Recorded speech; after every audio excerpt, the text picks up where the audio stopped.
அருட்பணியாளர் அருப்பே என்பவர் இயேசு சபையின் 18வது அகில உலக தலைவராக 18 ஆண்டுகள் பணியாற்றியவர். 2ஆம் உலகப் போர் நடைபெற்ற காலத்தில் அவர் ஜப்பானில் பணி செய்து கொண்டிருந்தார். ஹிரோஷிமா நகரில் அணுகுண்டுகள் வீசப்பட்டு ஏறக்குறைய 1,40,000 பேர் இறந்தார்கள். பலர் காயமடைந்தார்கள். காயமடைந்து சிகிச்சை பெற்று வந்தவர்கள் நடுவே திருப்பலி நிறைவேற்றுகின்றார் அருட்பணியாளர் அருப்பே. ஆண்டவர் உங்களோடு இருப்பாராக என்று தன் கரங்களை விரித்து அவ்வார்த்தைகளை சொல்லத் தொடங்குகின்றார். ஆனால் அதை சொல்லி முடிக்க அவரால் முடியவில்லை.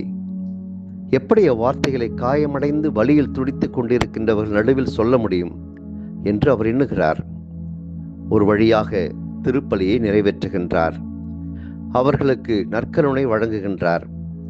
அதன் பின் நற்கருணை எடுத்துக்கொண்டு வீடுகளிலே அடிபட்டு கிடப்பவர்களுக்கு அதை வழங்குவதற்காக செல்கிறார். ஒரு குடிசைக்குள் நுழைந்தபோது அங்கிருந்த ஒரு இளம்பெண் மிகுந்த ஆவலோடு நற்கருணையை பெறுகின்றாள். இதற்காகவே நான் காத்திருந்தேன். உங்கள் வருகை உண்மையிலேயே எனக்கு மகிழ்ச்சியை கொடுக்கிறது என்று இறையேசுவை ஆவலோடு உட்கொண்ட பிறகு ஒரு சில மணித்துளிகளில் அவள் இறந்து போகிறாள். நற்கருணை பெறுவதற்காகவே அவள் உயிர் வாழ்ந்தாள் போலும். இயேசுவின் இறுதி இரவு உணவு திருப்பலியிலே நாம் பங்கெடுக்கின்றோம். இந்த இரவு புனிதமான இரவு. ஆண்டவரின் பாஸ்கா விருந்தை உட்கொண்ட இஸ்ராயல் மக்களின் நினைவாக இயேசு பாஸ்கா விருந்தை தம் சீடர்களோடு கொண்டாடுகின்றார். இந்த இரவு பல்வேறு நிகழ்வுகளையும் உணர்வுகளையும் உள்ளடக்கிய இரவாக மாறுகிறது. இயேசு கெத்சமனி தோட்டத்தில் பாடுகளை எண்ணி இரத்த வியர்வை வியர்த்தது. யூதாஸ் இஸ்காரியோத்து இயேசுவை காட்டிக் கொடுத்தது. பேதுரு இயேசுவை மறுதலித்தது. இயேசு கைது செய்யப்பட்டு இரவு முழுவதும் அலைகழிக்கப்பட்டது என இந்த இரவை பற்றி புனித பவுல் பேசும்போது இயேசு காட்டிக் கொடுக்கப்பட்ட இரவில் என்று குறிப்பிடுகிறார். இந்த இரவு புனிதமான இரவு. ஏனெனில் இயேசு இது என் உடல் என்று அப்பத்தையும் இது என் இரத்தம் என்று திராட்சை ரசத்தையும் தம் சீடர்களுக்கு கொடுத்து நற்கருணையை ஏற்படுத்திய இரவு.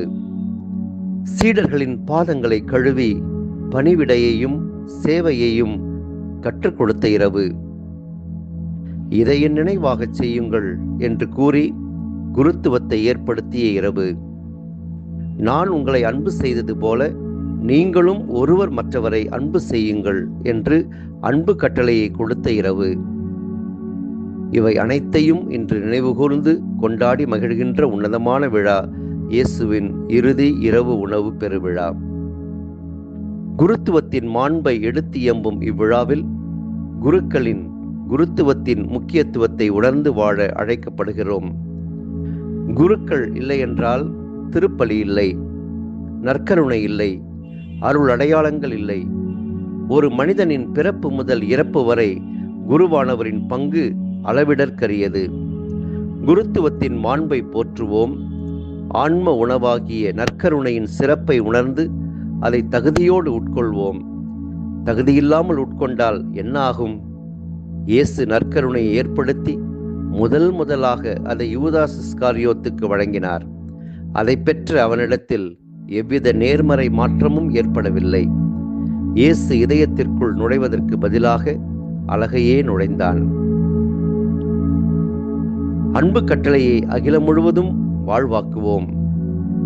இயேசுவின் தாழ்ச்சியை பின்பற்றி பணிவிடை புரிகிறவர்களாக மாறுவோம். எங்கள் அன்பு தந்தையே இறைவா, இயேசுவின் இறுதி இரவு உணவு விழாவுக்காக நன்றி செலுத்துகிறோம். துன்பங்கள் நிறைந்த இந்த இரவை, தான் காட்டிக் கொடுக்கப்பட்ட இரவை புனிதமாக மாற்றிய இயேசு கிறிஸ்து போல நாங்களும் எங்கள் வாழ்வை உம் கரங்களில் அர்ப்பணித்து புனித வாழ்வு வாழ வரமருளும். ஆமென்.